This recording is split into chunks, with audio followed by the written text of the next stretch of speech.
Petal fall पे आप लोगों को क्या चीजें डालनी चाहिए, क्या पियर की बात करते हैं। आपको फ्रूट तिरछा दिख रहा है या डंडी का साइज छोटा दिख रहा है तो डेफिनेटली उसमें रस्टिंग आ चुकी है और बिल्कुल उपयुक्त समय है इंसेक्टिसाइड डालने का नाशपाती के अंदर। तो सेब में जो पेटल फॉल पे सबसे पहली बीमारी आती है अभी, वो आती है आपके पाउडरी मिल्ड्यू। रोगर भी आपके पास एक अच्छा ऑप्शन हो सकता है और उसे आपकी माइट भी कंट्रोल रहती है वो। बागवान साथियों नमस्कार, गुड मॉर्निंग, सुप्रभात। आज एक फ्रेश सुबह में आप सभी लोगों का स्वागत है। आज पेटल फॉल पे आप लोगों को क्या चीज़ें डालनी चाहिए, क्या काम करते हैं, कौन से डिजीज़ अभी आते हैं, तो इन सभी चीज़ों पर सिलसिलेवार तरीके से बात करना चाह रहा था मैं आपसे। तो बागवान साथियों, जैसा कि मैंने अभी आपको कुछ फ्रूट्स दिखाए, तो इस साल क्रॉप बहुत अच्छी है लो हाइट्स में ऑलमोस्ट सभी लोगों के। हम सबसे पहले पियर की बात करते हैं। बागवान साथियों, अगर आपके पियर अभी से आपको फ्रूट तिरछा दिख रहा है या डंडी का साइज छोटा दिख रहा है तो डेफिनेटली उसमें रस्टिंग आ चुकी है और वो रस्टिंग से खराब हो चुका है। अब आपका फ्रूट मतलब बी ग्रेड बन चुका है, अब आप इसमें कुछ भी नहीं कर पाएंगे ज़्यादा। तो इसलिए बहुत ज़रूरी होता है पियर में कि जो आपका डंडी है, डंडी का साइज लंबा हो और फ्रूट तिरछा ना हो, टेढ़ा मेढ़ा ना हो। अगर टेढ़ा मेढ़ा हो गया है तो मतलब आप पहली स्प्रे करने में कहीं ना कहीं चूक चुके हैं। आपको अभी क्लियर हो जाएगा कि आपके रस्टिंग आएगी नाशपाती में कि नहीं आएगी। अगर आप देखेंगे तो मेरे फ्रूट बिल्कुल फ्रेश है। और दूसरा, इसमें पीजीआर का इफेक्ट आप देखेंगे, जो ऊपर वाला ये पोर्शन देखेंगे आप, बिल्कुल खड़ा हो रहा है। जो ये बर्गामट पियर है जिसको मैं आपको दिखा रहा हूँ, ग्रीन बार्डलेट भी बोलते हैं इसको कुछ जगह पे, तो आप देखेंगे इसको, ये कितनी लॉन्गेटेड हो चुकी है। तो ये पीजीआर का इफेक्ट है जो कि इसकी क्वालिटी को इंक्रीज करता है। अब बागवान साथियों, एक चीज का आपको ध्यान रखना है। सबसे पहले पेटल फॉल पियर में आप देखेंगे कि तो कहीं ना कहीं बीच में ऊपर अभी फ्लावर है और ये बिल्कुल उपयुक्त समय है इंसेक्टिसाइड डालने का नाशपाती के अंदर। आप लोग बिल्कुल भी लेट ना करें। अगर फूल आपको दिख भी रहे हैं नाशपाती में तो ऊपर चोटियों में, तो इसका मतलब आपकी स्प्रे आ चुकी है। अब पियर सेला अटैक करेगा और दूसरे सकिंग पेस्ट इसको बी ग्रेड बनाएंगे। तो इसके लिए बहुत ज़रूरी है कि आप इसकी स्प्रे टाइम से करें। अगर आप लेट करेंगे तो तब तक ये डैमेज कर चुका होगा दोबारा से सेकंड टाइम। पियर में सबसे ज़्यादा रस्टिंग इंसेक्ट की वजह से आती है, कीड़ों की वजह से आती है, इसीलिए आपको ध्यान रखना पड़ेगा इन चीज़ों का। तो यहाँ पर आप रोगर जो इंसेक्टिसाइड आता है उसकी स्प्रे कर सकते हैं। बायर कंपनी का आपने फेम सुना होगा, वो आप स्प्रे कर सकते हैं। कुछ लोग टाटा कंपनी का टकुमी भी डालते हैं। तो बेसिकली जो हमें अभी डालना है वो सकिंग पेस्ट को मारने के लिए डालना। आपके पास कोई भी इंसेक्टिसाइड अवेलेबल है जो सकिंग पेस्ट को मारता है तो वो कारगर रहेगा। जो मैं अप्लाई करूंगा इसमें, मैं रोगर की स्प्रे करूंगा इसमें। आपका फेम है तो आप उसको भी डाल सकते हैं। इसको मैं आने वाले 1-2 दिन में, हो सके तो मैं कल ही इसकी स्प्रे करवा दूंगा, क्योंकि अगर आप लेट हो गए तो उसके बाद फिर पछताने से आपको कोई भी फायदा नहीं होगा फिर। अब इसके साथ साथ हम अगर पेटल फॉल की बात करें तो उसमें हम बात करेंगे अब एप्पल की। तो सेब में जो पेटल फॉल पे सबसे पहली बीमारी आती है अभी, वो आती है आपके पाउडरी मिल्ड्यू की।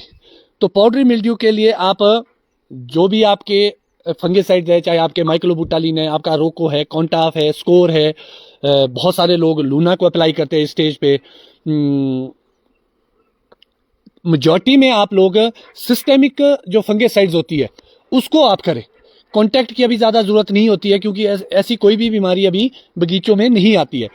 मैंने आपको बहुत सालों से एक चीज़ समझा रहा हूँ कि जब आपके पत्तियां आनी शुरू होती है, वहाँ से आप अपने बगीचे में 60 से 65 दिन के आसपास का चार्ट ध्यान में रखें। तो जब आपके 60-65 दिन हो जाएंगे, वहाँ पर आपको सबसे पहले अच्छी फंगिसाइड जैसे आपके इंडोफिल प्लस बेबिसिड सिस्टमिक और कॉन्टैक्ट, जिसको आप मिक्स करके करते हैं, उसकी एप्लीकेशन ज़रूर करनी है, क्योंकि बीमारियां वहां आनी शुरू हो गई। अभी सिर्फ पाउडरी मिल्ड्यू के लिए हम काम करते हैं, तो पाउडरी मिल्ड्यू के लिए मैंने आपको बताया कि आपको सिस्टेमिक फंगिसाइड जो भी अवेलेबल है आपके पास उसको आप स्प्रे करेंगे। दूसरा, इस साल एक बड़ी अच्छी बात मुझे नजर आई, वैसे चिंता का विषय भी है। आपने देखा होगा बगीचों में तितलियां नहीं है। ठीक है, ये एक रिसर्च का विषय हो सकता है या साइंस का विषय हो सकता है। जो डिपार्टमेंट हॉर्टिकल्चर के डॉक्टर है, नॉन यूनिवर्सिटी के साइंटिस्ट है, वो इस पे सर्च करें कि तितलियां क्यों नहीं है इस साल, अगर है तो उसकी तादाद बहुत कम क्यों है, क्या वो हैच नहीं हो पाए, कहीं ऐसा तो नहीं हमने इंसेक्टिसाइड इतना अप्लाई कर दिया है अपने वातावरण में कि जिससे वो भी खत्म हो चुकी है, उसके कहीं ना कहीं अंडे ही खत्म कर दिए हमने। अब ये भी एक चिंता का विषय हो सकता है हम सब के लिए। दूसरी बात है, जो अच्छी बात है तितलियां ना होने से, वो होती है कि भाई तितलियां कम होगी तो जो आपके फ्रूट बोरर है, जिसको आप जो फ्रूट को खाती है कीड़ा, वो पैदा नहीं होगा। तो हमें एक तो बेनिफिट ये मिलेगा। और जो हेलिकॉल्म अल्मजीरा जो तितली है, आप संध्या के टाइम में बगीचों में जाइए और एक छोटी सी तितली उड़ते उड़ते यहाँ पे बैठेगी, वो यहाँ पर एग लेइंग करेगी। अगर आपको लगता है कि वो तितलियों की तादाद बहुत ज़्यादा है और वो एग लेइंग कर सकती है, तो उसके लिए आपको अगर बायो कंट्रोल में जाएंगे तो आपको नीम ऑयल वगैरह की स्प्रे करनी पड़ेगी पेटल फॉल पे। और अगर कोई केमिकल में जाना चाहता है तो बेस्ट आपके पास रोगर है, जो एप्पल सेला को भी मारेगा,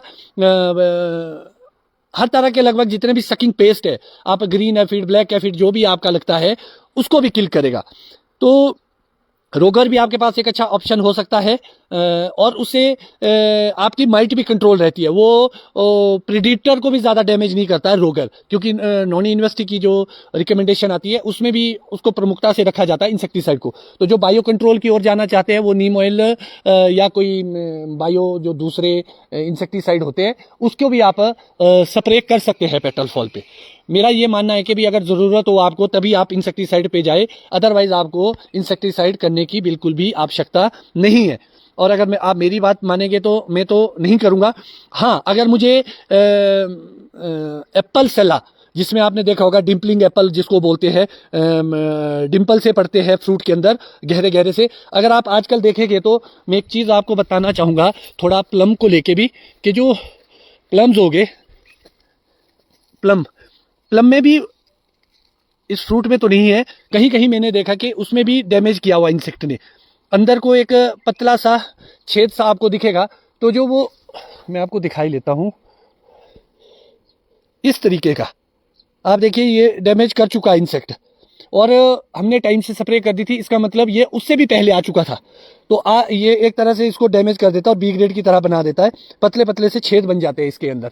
तो आपको ऐसे जो डिम्पल्ड एप्पल है वो सेला की वजह से भी ज़्यादा आते हैं। तो जो एप्पल सेला है उसका, और वो फ्रूट को टेढ़ा मेढ़ा कर देता है एप्पल सेला, तो आपको देखना पड़ेगा कि अगर वो होगा उसको आप चेक कर सकते हैं लेंस से।